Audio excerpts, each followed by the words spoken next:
Olá pessoal, aqui é o evangelista Jefferson Vicente para mais uma pré-aula da nossa revista da editora Betel. Na verdade é a primeira aula do segundo trimestre de 2019 e eu estou muito feliz de estar aqui com vocês mais uma vez para essa revista que é tão maravilhosa. Irmãos, quando eu fui folheando ali os temas da revista, eu fiquei realmente fascinado com as oportunidades que nós teremos de ministrar um conteúdo muito excelente para a nossa igreja. São temas cativantes, interessantes, que despertam muitas curiosidades e muitas controvérsias também.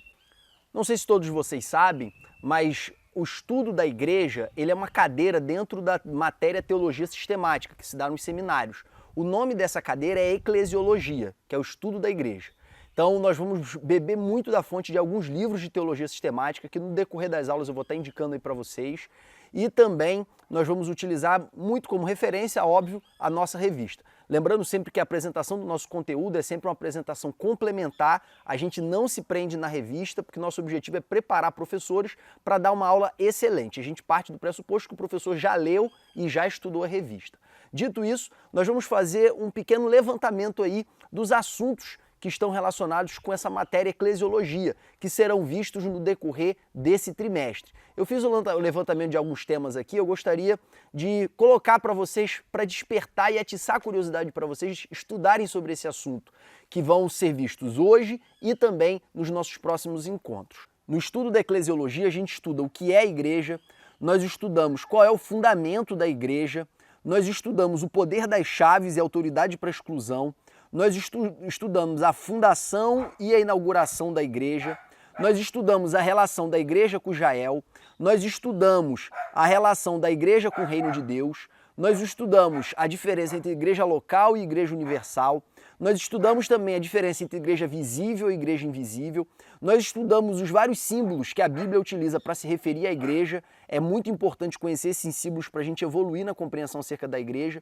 Nós estudamos também a organização da igreja, pensa num tema maravilhoso para debate saudável dentro da palavra de Deus e para trazer várias coisas novas. Eu pretendo trazer para vocês, na nossa lição 9, muita coisa nova, que provavelmente vai mudar a mentalidade de muita gente acerca da igreja. Nós também estudamos acerca do culto, nós estudamos acerca dos sacramentos, também chamado de ordenanças, que é a ceia e o batismo, porém os sacramentos não serão objeto dessa nossa revista, tá? Mas na teologia sistemática a gente estuda esse assunto. Nós vamos também estudar a necessidade de congregar e a questão dos desigrejados, isso aí na nossa lição 9. Nós vamos também estudar um pouco da história da igreja até a Reforma Protestante. Nós vamos estudar também a história dos avivamentos e das missões. Nós vamos estudar também os desafios atuais, os modismos e as heresias relacionados aí à nossa vida como igreja. E também vamos estudar outros temas típicos da cadeira de eclesiologia que não vão ser abordados nem na revista e nem na nossa lição aqui, mas que você pode encontrar em qualquer livro de teologia sistemática. Então é impossível abordar todos os assuntos, mas com certeza nós vamos abordar os principais assuntos da eclesiologia e também nós vamos avançar em outros assuntos que não estão dentro da cadeira eclesiologia, que o nosso comentarista ele colocou na nossa revista. Então se preparem para um trimestre extremamente profícuo no que tange ao ensino da palavra de Deus. E o primeiro assunto que eu gostaria de tratar com vocês aqui é acerca do que é a igreja. A palavra igreja, ela vem do grego, que é eclésia. Eclésia, no grego clássico, significa assembleia. Quando os gregos, na época das polis gregas, no tempo clássico, eles se reuniam numa ágora, numa praça pública, para decidir os destinos daquela cidade, daquela polis, eles se reuniam em eclésia, em assembleia. Então a palavra eclésia, ela é a palavra assembleia. Porém, a Septuaginta, que é a tradução grega do Antigo Testamento, ela utiliza a palavra eclésia para substituir os termos do Antigo Testamento que se referiam a povo e congregação. Então toda vez que está escrito lá no Antigo Testamento o povo de Israel ou a congregação dos filhos de Israel, a Septuaginta traduz essas expressões como eclésia. Então fica eclésia dos filhos de Israel, eclésia de Israel, essas expressões equivalem a povo e a congregação. Já no Novo Testamento, quando Cristo diz edificarei a minha eclésia, ele está dizendo edificarei o meu povo. Esse povo de Deus, conforme a explicação de Efésios capítulo 2, ele é composto tanto de judeus convertidos quanto também de gentios. O muro de separação que existia, que separava o povo de Deus como o povo de Israel e os outros que não eram povo de Deus, esse muro ele se quebrou. É por isso que Pedro vai dizer, vós sois gerações eleitas, sacerdócio real, povo santo, povo adquirido. Todos esses termos utilizados por Pedro em 1 Pedro capítulo 2, versículo 9, são termos utilizados em Êxodo capítulo 19, para se referir à aliança que Deus estava fazendo com Israel. Se Israel aceitasse a aliança, eles seriam a propriedade peculiar de Deus dentre todos os povos. Eles seriam o povo de Deus na terra. Eles também seriam um reino de sacerdotes. Eles também seriam uma nação santa. Então Pedro pega esses títulos que Deus atribuiu para Israel, se Israel aceitasse a aliança, e atribuiu à igreja, porque a igreja é o povo que aceitou a aliança. Só que esse povo ele é muito mais abrangente do que somente os judeus ou os israelitas. Ele abrange os judeus e israelitas convertidos e se estende também para um público maior, que são os gentios, porque o muro de divisão foi quebrado. Então o povo de Deus é o povo de Israel mais gentios, ambos convertidos, ambos que reconhecem Jesus como Senhor e Salvador de suas vidas. Porém, irmãos, utilizar exclusivamente a etimologia da palavra é um problema, né? Porque a etimologia ela não define tudo, ela não explica tudo acerca de um termo. Vamos dar um exemplo aqui, um carro. Se eu chamo um automóvel de carro, todo mundo sabe o que eu estou designando. É uma expressão que tem um sentido, uma semântica muito precisa. Todo mundo sabe o que é carro. Porém, só a palavra carro não explica a diferença de uma BMW para um Fusca. Então, as palavras que definem objetos, elas são limitadas em si mesmas. É preciso acrescentar outras informações e outros adjetivos. Da mesma forma, a igreja. Dizer que ela é o povo de Deus é uma informação inicial necessária, porém não é uma definição que define completamente o que é ser igreja. Então isso nós vamos fazer tanto na aula de hoje como nas próximas lições, especialmente aí na aula de hoje, tá? Apesar de que na lição 3 também a gente vai fazer bastante isso usando os símbolos acerca da igreja utilizada pelo Novo Testamento para explicar essa realidade da igreja no mundo. E a primeira coisa que a gente fala quando a gente costuma tocar nesse assunto, igreja, é fazer uma distinção entre a igreja universal e a igreja local.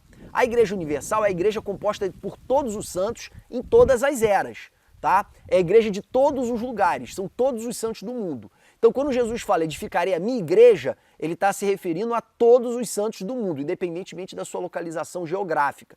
Quando Paulo diz que perseguia a igreja, ele não perseguia só a igreja de Jerusalém e ele não perseguia só a igreja de Damasco. Ele perseguia a igreja de um modo geral, a igreja de Cristo. Quando você lê Efésios capítulo 5, versículo 25 e 27, você vê Paulo dizendo que Cristo amou a igreja. Quando a Bíblia diz a igreja, ela não está se referindo à igreja de Éfeso ou à igreja local. Está falando à igreja de um modo geral. E nós vamos ver na Bíblia também as igrejas. A igreja de Éfeso, a igreja de Pérgamo, a igreja de Esmirna, a igreja de Corinto, a igreja da Galácia. Então, cada cidade tinha a igreja local. Então, a igreja local é a igreja da cidade e a igreja universal, o termo a igreja no singular, designa a igreja como um todo. E se a igreja local, irmãos, é a igreja da cidade, nós temos um problema. Qual é o problema? O problema é que as nossas igrejas não são divididas em cidade. As nossas igrejas são divididas em denominações. Nós somos mais divididos que a igreja de Corinto. A história da igreja da nossa era vai ser marcada como a história das divisões, das separações. É isso mesmo, nós somos pior do que a igreja de Corinto, nós somos mais carnais do que a igreja de Corinto. Porque eles tinham divisões acerca dos influenciadores que eles adotaram como sendo base da sua fé, mas eles ainda congregavam juntos. Nós não, cada um no seu canto, cada um por si, Deus por todos. Cada ministério, cada denominação usando e abusando, ou às vezes não abusando, claro que tem muita igreja séria, da sua autoridade no seu âmbito interno e não se comunicando com as demais. Isso, irmãos, é pior do que a igreja de Corinto. Há quem diga o seguinte, não, na verdade nós somos divididos em denominações, mas a nossa fé é em comum. Nós cremos na Bíblia como a palavra de Deus, nós cremos na Trindade, na divindade de Cristo, na salvação pela graça. A nossa fé é basicamente a mesma e a gente se reconhece como irmãos. Isso é verdade, só que ainda assim a gente é pior do que a igreja de Corinto. Existe a iniciativa de alguns pastores, e aqui eu peço que vocês procurem na internet o livro O Discípulo. Irmãos, eu já falei desse livro aqui várias vezes, já até sorteei ele aqui uma vez. Ele fala acerca de quando ele viu na palavra de Deus essa ideia da igreja da cidade, ele fez um movimento de tentar congregar todos os pastores da cidade onde ele estava localizado. Então ele começou a fazer encontros de pastores para eles tentarem comungar, terem coinonia, para eles tentarem manter uma identidade local rígida como igreja local da cidade. E ele falou que teve muita resistência, irmãos. Os pastores simplesmente não queriam recebê-lo. E quando ele procurava os pastores, ele falou que ele insistia, porque ele cria em Deus que essa era a vontade de Deus para a cidade onde ele estava. E efetivamente, irmãos, muita gente ele conquistou. Hoje eu conheço uma igreja que meio que se inspira nesse livro, ou pelo menos o ponto de partida da igreja foi muito influenciada por esse livro. É uma igreja aqui no Rio de Janeiro, num bairro chamado Santíssimo, e eles toda semana eles têm uma coisa chamada Café dos Pastores. E eles também fazem encontros onde eles expõem a palavra de Deus e tentam falar a mesma língua. Porque a Bíblia diz, sintai o mesmo, pensai o mesmo, falai o mesmo, tende o mesmo sentimento. O objetivo de Deus para a igreja é que ela seja uma. Ou seja, tenha unidade, só que é impossível alcançar a unidade antes de alcançar a unanimidade. Então falar a mesma língua, crer nas mesmas coisas é fundamental. Isso só vai acontecer, irmão, se a gente tiver contato, se a gente tiver fluxo e troca de ideias, troca de conhecimento. É assim que o Espírito Santo vai trabalhando para a gente convergir na mesma direção. E lembrando aqui, a obra é de Deus, a obra não é do homem. Deus tem poder sim para fazer essa convergência. Outra questão aqui relevante sobre essa diferença entre a igreja universal e a igreja local é o cargo constituído sobre alguém, o ministério atribuído a alguém, ele é só da igreja local ou ele também é da igreja universal? Se a gente reconhece que é Deus quem chama e a igreja ela é o intermediária para impor as mãos e estabelecer aquela pessoa como obreiro, como ministro do evangelho no seu âmbito interno, na igreja local, mas é Deus quem chama, é Deus quem capacita, é Deus quem dá o dom através do Espírito Santo, nós entendemos que a igreja local ela estabelece o obreiro, mas a unção que está sobre a vida desse obreiro, o reconhecimento desse obreiro não pode se restringir à igreja local. Tem que abranger outras igrejas também. Tá, se isso é verdade, esse raciocínio, Jefferson, tem um problema aí. Uma igreja pode deixar de reconhecer o cargo de um obreiro que veio de outra igreja? Tema polêmico. Eu vou deixar, irmãos, o último tópico para os temas polêmicos, tá? Eu decidi fazer isso porque eu sei que tem muita gente aqui que não está interessada em polêmica e graças a Deus por isso. Só que tem algumas pessoas que estão me assistindo aqui agora que dão aula para classe de ministério, que dão aula para classe que tem outras pessoas com formação teológica e esses assuntos acabam entrando em voga. E por isso eu vou fazer aqui a exposição do tópico final como tópico das questões polêmicas, tá? Então, para você que não precisa entrar na polêmica, tira o vídeo no tópico final. Para você que lidar com classes mais maduras ou mais conhecedoras da palavra e sabe que eventualmente algum desse debate pode aparecer, se preparem utilizando aí o último tópico como referência para vocês. Uma segunda distinção importante de fazer também é a diferença entre Israel e a igreja. Irmãos, como eu já citei para vocês, 1 Pedro capítulo 2, versículo 9, atribui os títulos da aliança de Deus com Israel para a igreja. Nós vemos também, lá no final da carta aos Gálatas, Paulo se referir à igreja da Galácia como o Israel de Deus. E aí fica a questão, a igreja substituiu Israel na aliança, substituiu Israel no plano de Deus? Irmãos, essa questão, ela não é trivial. Essa questão, ela vai repercutir nas posições teológicas acerca do milênio.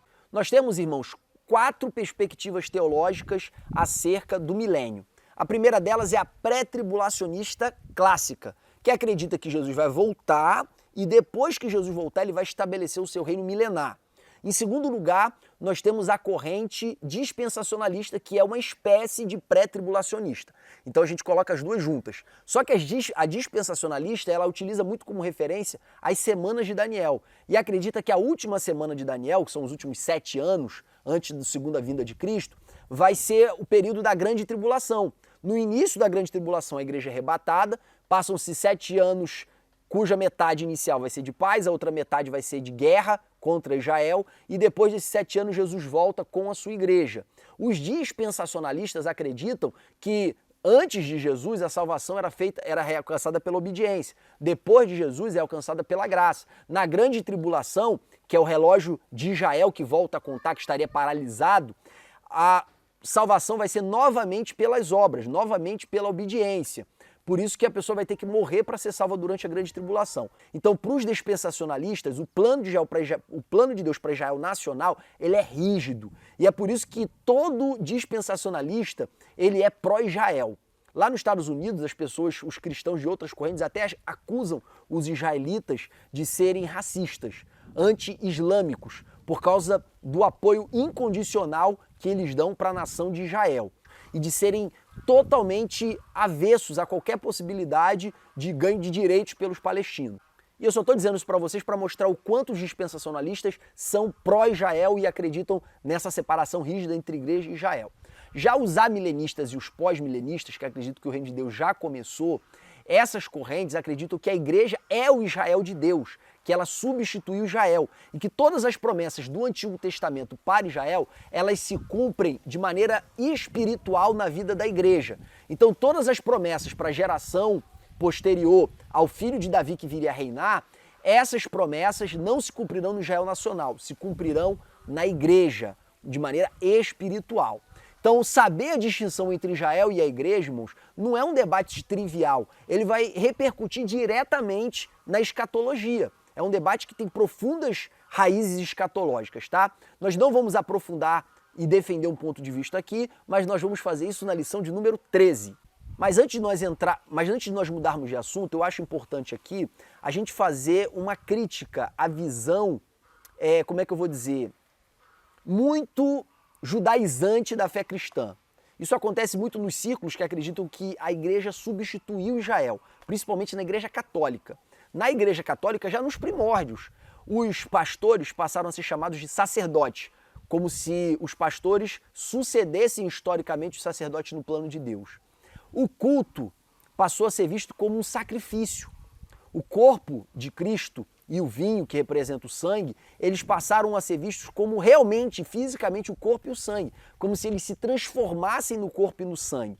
E é por isso que a celebração da missa era feita antes do Concílio do Vaticano II, de costas para a igreja e de frente para o altar.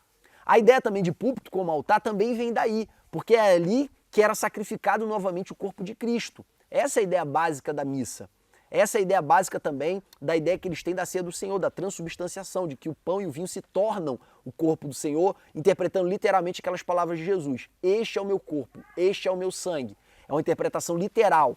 Nós percebemos que essa concepção de que a igreja é o novo Israel faz com que vários atributos da igreja sejam linkados com instituições do Antigo Testamento. Qual o problema disso, irmãos? O problema disso é todos. Em primeiro lugar, que existe uma distinção rígida entre sacerdote e leigo no Antigo Testamento. Várias coisas que o sacerdote podia fazer, um leigo não podia fazer. Por exemplo, o sacerdote podia entrar dentro do templo, o leigo jamais. No máximo, o leigo chegava até o átrio para entregar o sacrifício. O sacerdote, irmãos, ele também podia entrar no Santo dos Santos, no caso é o sumo sacerdote. O leigo nem sonhando. Os sacerdotes e os levitas podiam tocar nos objetos santos para carregá-los. O leigo nem pensar. Então você observa que existiam várias instituições que diferenciavam o leigo do sacerdote. Aí veio a Reforma Protestante para dizer, não, todos são sacerdotes. É a doutrina do sacerdócio universal dos santos. Todos têm acesso igualmente a Deus, conforme está descrito em Hebreus capítulo 10. Todos têm acesso ao novo e vivo caminho, ao santo dos santos, porque o véu se rasgou, não há mais distinção, não há mais separação. Nós não precisamos de intermediários. Uma segunda questão é que o corpo e o sangue não são a hóstia ali e o vinho. Não são, eles não se transformam em corpo e sangue de Cristo. Na verdade, aí vinha uma tradição luterana dizendo que o corpo e o sangue de Jesus, de maneira espiritual, eles acompanham os elementos da ceia. E você vai ver uma linha mais reformada dizendo que o pão e o vinho, eles simbolizam o corpo e o sangue de Jesus. Que há uma bênção espiritual na participação, só que não há uma bênção espiritual porque ali estão o corpo e o sangue de Cristo. Ali só há um símbolo, um simbolismo que atrai as bênçãos espirituais e por isso a ceia também é um meio de graça. Então, nós vamos ter um distanciamento dessa concepção católica de que o pão e o vinho é o novo sacrifício do corpo de Cristo. Só que tem duas questões ainda que são muito católicas que ainda não foram modificadas na nossa tradição protestante. É a ideia de que púlpito é um altar. Irmãos, o altar é uma churrasqueira. Essa expressão do púlpito como altar não faz nenhum sentido, nenhum. Um segundo aspecto é a ideia de que o local de culto é um templo. Isso também é católico.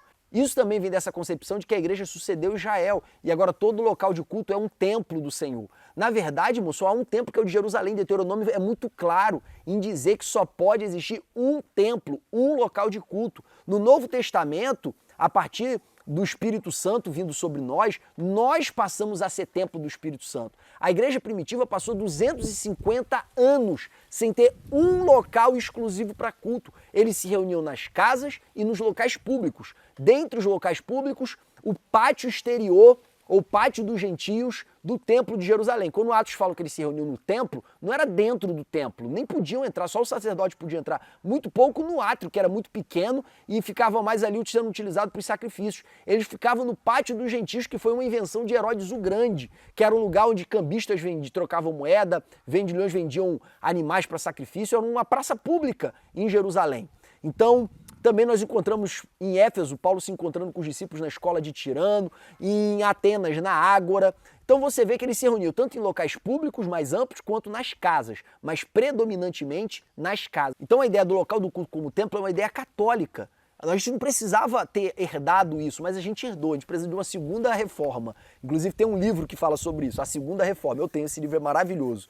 Mas nós vamos avançar nesse assunto mais para frente quando nós falarmos acerca da organização da igreja.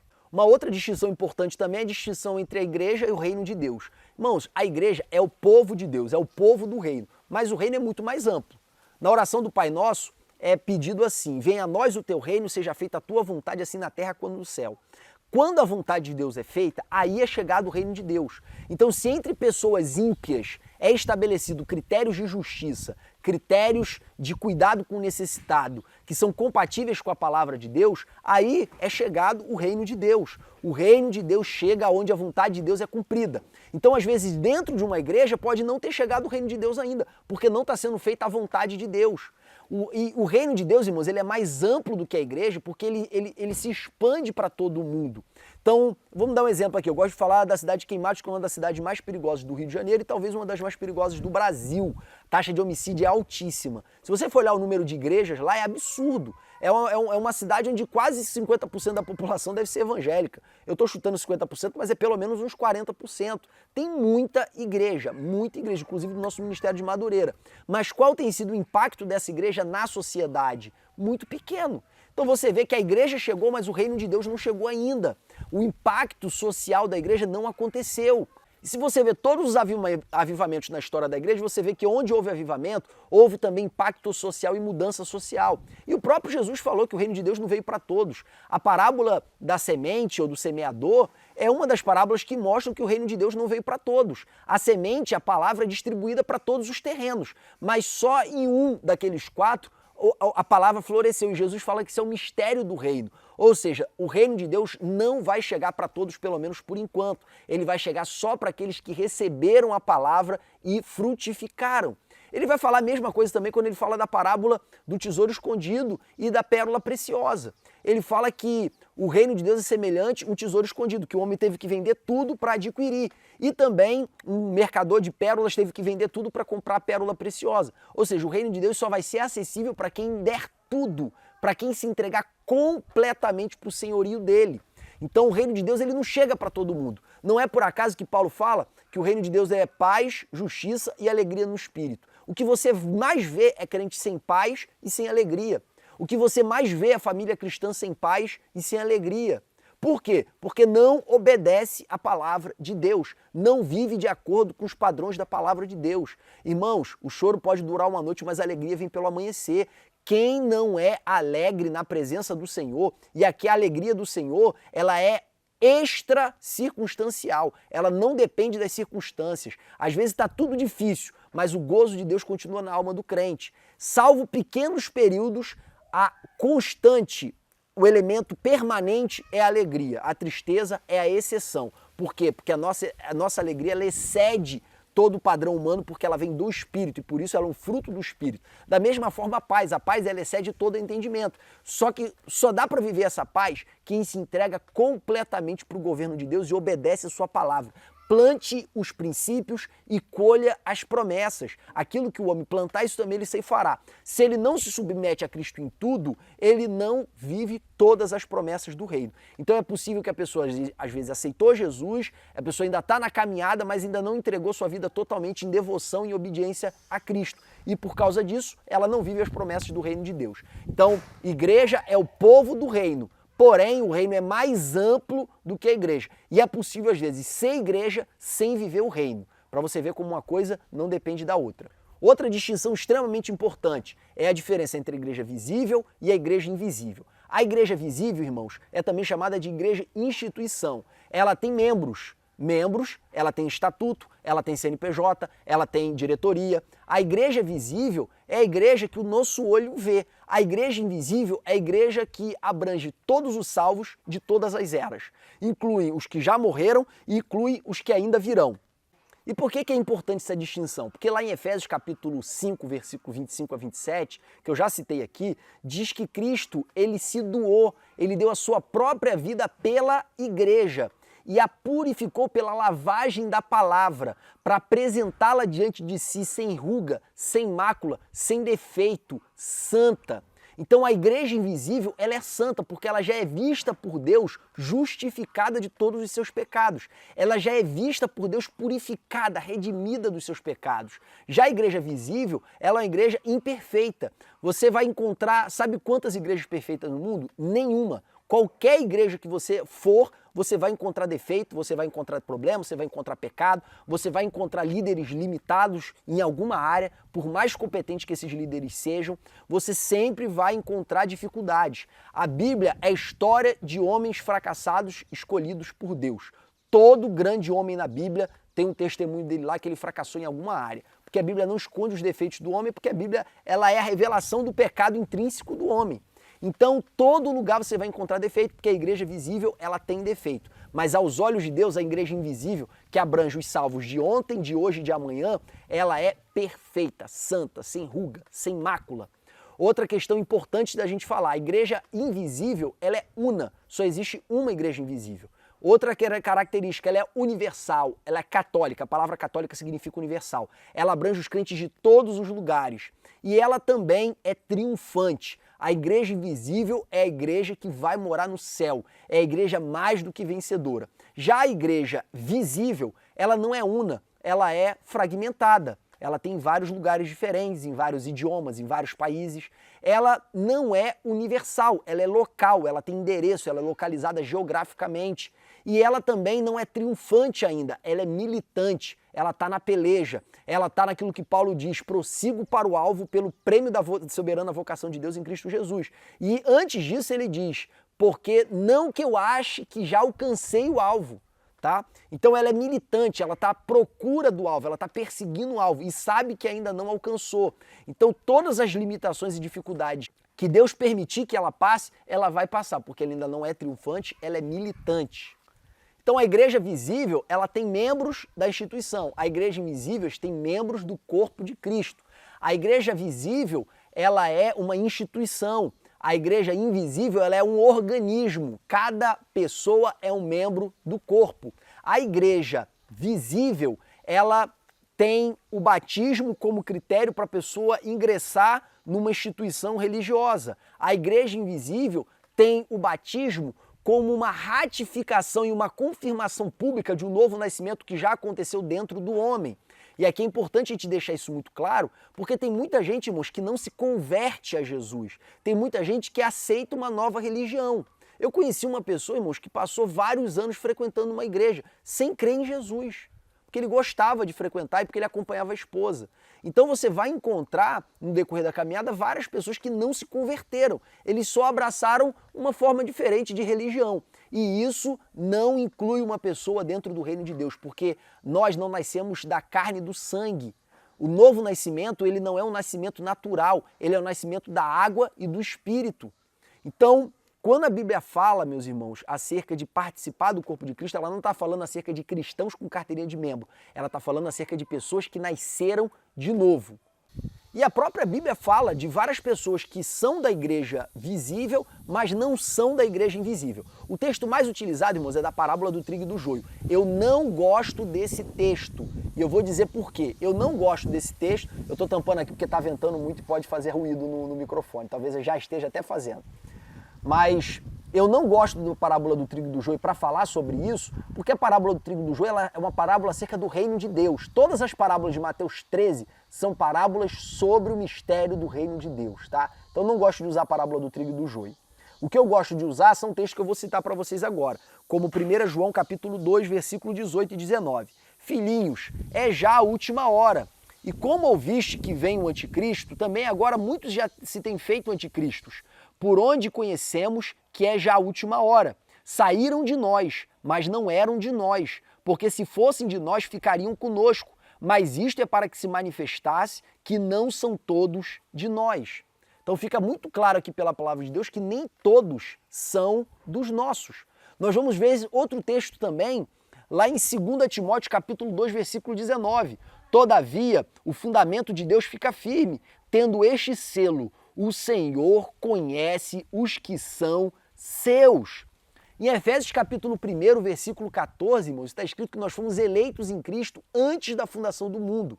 Essa ideia de eleição, irmãos, ela tem duas interpretações, a arminiana e a calvinista. A calvinista vai dizer que essa eleição é incondicional. A corrente arminiana, que existem vários tipos dentro do arminianismo, né, para quem se aprofunda um pouco mais no assunto, vão se dividir basicamente em dizer que a eleição não é dos indivíduos e sim da igreja. É como se Deus escolhesse o barco, mas não escolhesse os tripulantes. Quem quiser entrar no barco vai ser salvo. Essa é uma maneira de enxergar a eleição dentro do arminianismo. E tem uma segunda corrente que acredita na eleição pela presciência. Dando uma folhada na revista, eu já vi que o comentarista ele concorda com essa teoria da eleição individual pela presciência. Conforme está escrito em 1 Pedro capítulo 1, versículo 2. É essa corrente que eu sigo. Então Deus já sabe quem vai ser salvo e já sabe quem não vai. Conforme eu acabei de ler aqui em 1 Timóteo capítulo 2, versículo 19. Deus conhece os que são seus. Então nem todos da igreja visível são da igreja invisível. E aí fica uma questão interessante e prática relacionada a essa questão da igreja visível e invisível. Quando uma pessoa é excluída da igreja visível, ela também é excluída da igreja invisível? Nós vamos falar sobre isso na lição de número 2. Pode ter certeza que essa questão é maravilhosa e ela mostra o tamanho da autoridade da igreja, tá? Nós vamos ver isso e debater isso e as nuances que isso pode trazer na lição de número 2. Por fim, é importante dizer que os membros da igreja visível não são anjos. Uma vez na época que eu fazia ar livre, eu tinha um equipamento de som, a nossa equipe, né, tinha um equipamento de som que a gente guardava na igreja. Um belo dia a gente foi pegar esse equipamento e tinham roubado, literalmente, roubaram. Mesmo a igreja tendo vigia, tinha muita gente que entrava e saía, levaram o nosso som. E a gente foi falar com o pastor, meu filho, vocês deram mole. Você não sabe que todo tipo de gente entra aqui dentro? Crente e ímpio. Mas crente também. Ele começou a citar alguns exemplos de várias barbaridades que aconteciam dentro da igreja, várias coisas que sumiam dentro da igreja. E nesse comentário dele, ele estava falando pra gente, vocês não podem ficar surpresos de que isso aconteceu, vocês não vigiaram. E de fato, irmãos, a igreja visível não é composta de anjos. É por isso que Paulo fez questão de dizer lá em Efésios capítulo 4, suportai-vos uns aos outros. Justamente porque a igreja visível não é a igreja invisível necessariamente. Tem muito ímpio transvestido de crente e tem muito crente que ainda não está aperfeiçoado, ainda não foi transformado completamente. Sobre a edificação dessa igreja, ela compete a Cristo. Ele disse, eu edificarei a minha igreja. Só que a obra da edificação, ela é delegada.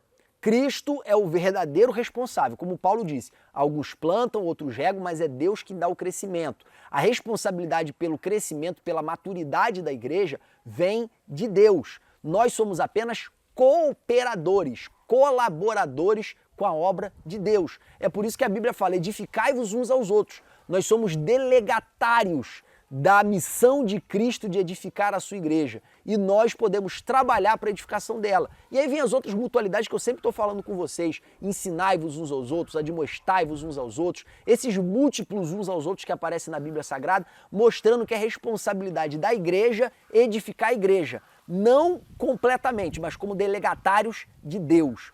Nós vemos também que Deus ele deu ministérios e deu dons espirituais para a edificação do corpo. É por isso que Paulo vai enfatizar que tudo que vocês fizerem, façais para a edificação. Se não é para a edificação do corpo, não faça. É por isso que quem for falar em mistério, Paulo diz, fale em silêncio consigo e com Deus. É claro que a invenção da caixa de som e do microfone ajudou muito, deu mais liberdade pra gente, mas imagina no culto, dentro de uma casa, uma pessoa falando língua estranha em voz alta enquanto alguém está pregando. É impossível prestar atenção.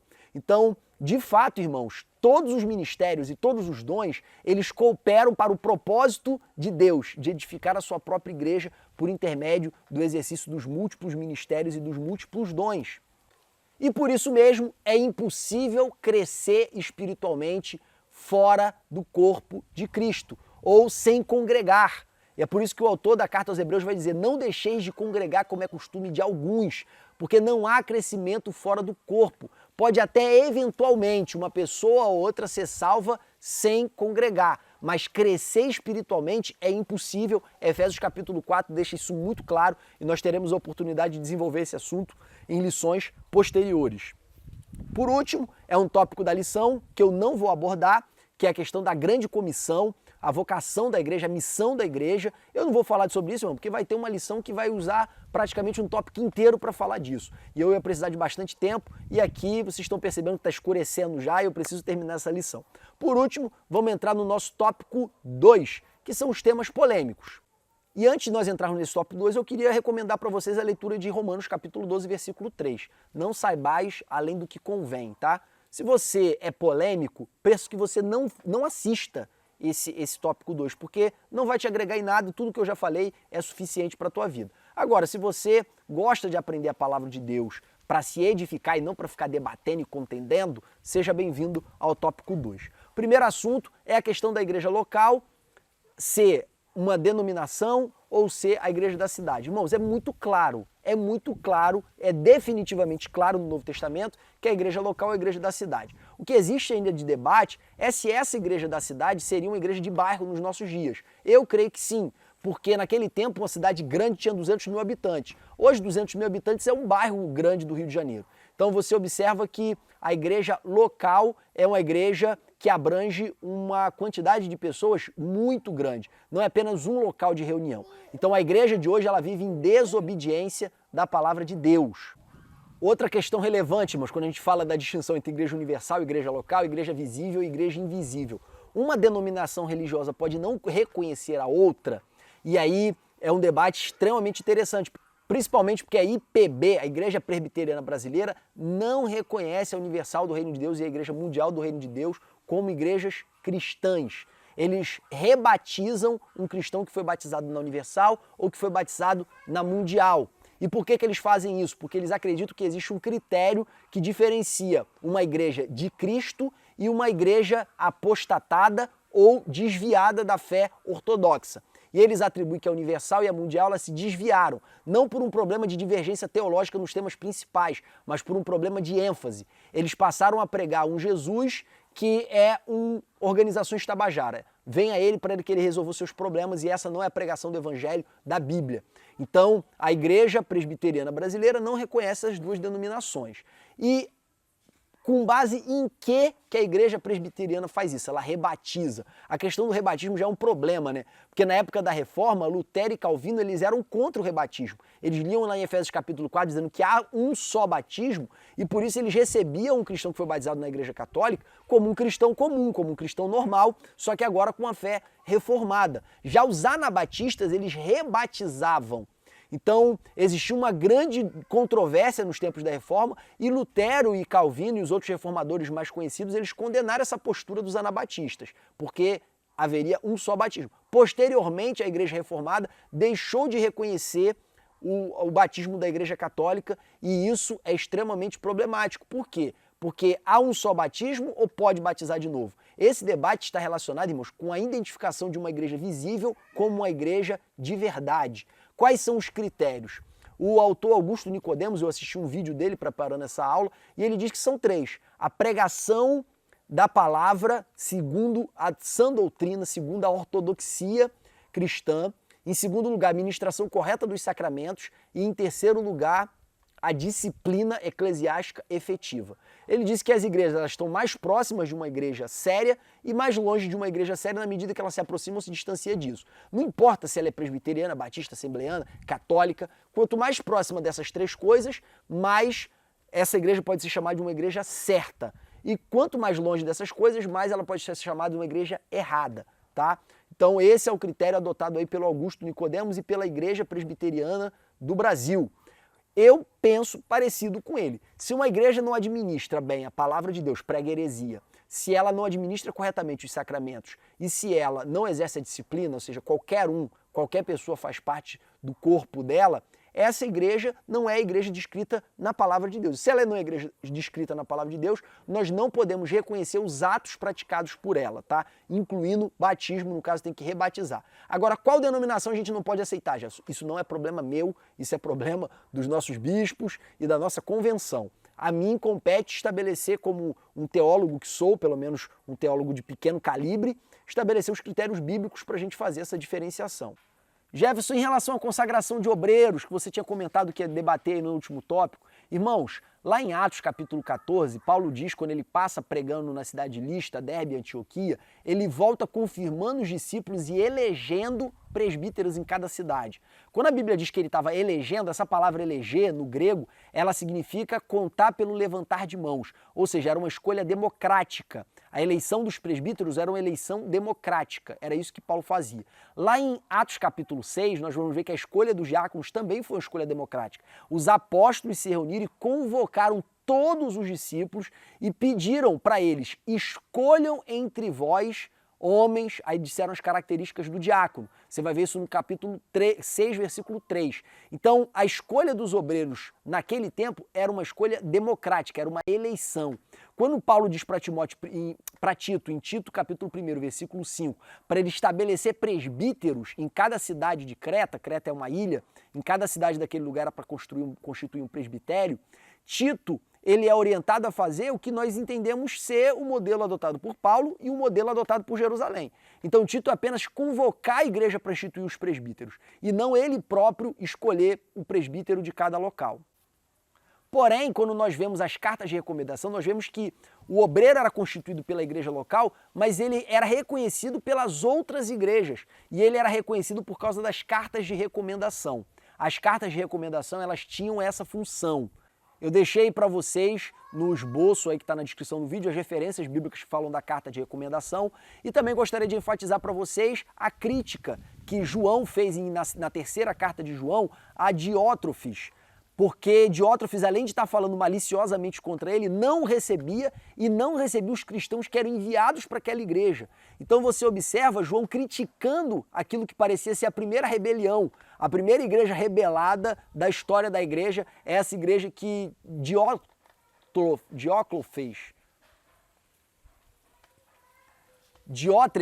estava fundando. Então, qual foi a principal crítica de João contra ele? Que ele não recebiam os de fora. Então essa falta de reconhecimento aos obreiros de outras localidades, de outras igrejas locais, foi algo criticável que João apontou na vida de Diótrefes. E aí fica a questão, então uma igreja local pode deixar de reconhecer o ministério de obreiro de outra igreja local, sendo que ele veio recomendado, ele veio com carta de recomendação? No plano teórico, não. Salvo se você não reconhece aquela outra igreja como uma igreja que vive a sã doutrina. E isso é extremamente problemático, irmãos, porque nosso ministério adota isso como regra, especialmente aqui no Rio de Janeiro. A gente não costuma receber no mesmo cargo as pessoas que vêm de outra igreja. Normalmente a gente recebe aqui com um cargo abaixo. Por exemplo, ele vem como evangelista, a gente recebe aqui como presbítero, ele vem como pastor, aí fica meio que no muro, às vezes recebe como presbítero, às vezes recebe como evangelista. A gente dificilmente recebe um obreiro de outra denominação pelo mesmo posto que ela tinha lá. Então, isso é complicado teologicamente falando. E esses foram os meus apontamentos da nossa lição de hoje, irmãos. Espero que você tenha uma aula abençoada, que você possa ser muito usado por Deus nessa lição. Perdoe aqui o escuro, ainda bem que ficou escuro, porque só os mais interessados ficaram até o final. Que Deus vos abençoe e vos use poderosamente nas suas classes, em nome de Jesus. Amém.